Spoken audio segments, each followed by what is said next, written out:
یہ کہانی ہے ایک ایسے شخص کی جو نہ صرف ٹیکنالوجی میں انقلاب لایا بلکہ چین اور امریکہ کے درمیان اے آئی کی دوڑ کو ایک نیا رخ دے دیا۔ یہ ہے لیان ون فینگ، ایک 40 سالہ چائنیز سٹیزن جو جنوبی صوبہ گوانگ ڈونگ کے ایک چھوٹے گاؤں ایملینگ میں پیدا ہوئے۔ کچھ ہفتے پہلے تک وہ دنیا کے لیے ایک عام شخص تھا، مگر آج پوری دنیا اس کے بارے میں جاننے کے لیے بے چین ہے۔ اس کی وجہ ہے ایک اے آئی سسٹم ڈیپ سیک جو اس نے اپنے چند یونیورسٹی کے دوستوں کے ساتھ مل کر بنایا۔ لیان کی پرورش ایک ایسے ماحول میں ہوئی جہاں اس کے والدین اسکول ٹیچر تھے، مگر ارد گرد ہر کوئی کاروبار کے خواب دیکھ رہا تھا۔ وہ بچپن سے ہی ذہین تھا اور میتھمیٹکس میں خاص مہارت رکھتا تھا۔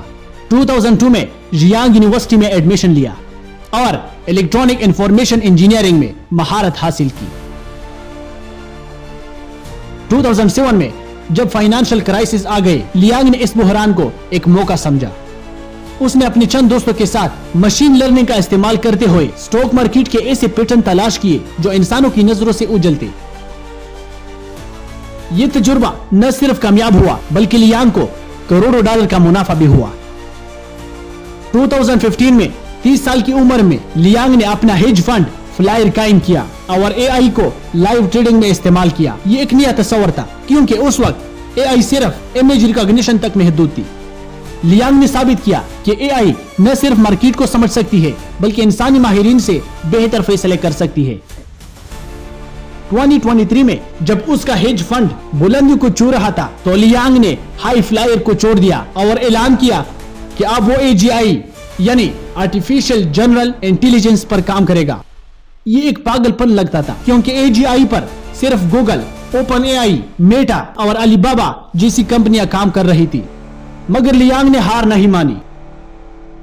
جب امریکہ نے چین پر ایڈوانس چپس کی پابندی لگا دی تو سب نے سمجھا کہ یہ کہانی یہی ختم ہوگی، مگر لیانگ نے ایک اور انقلابی قدم اٹھایا۔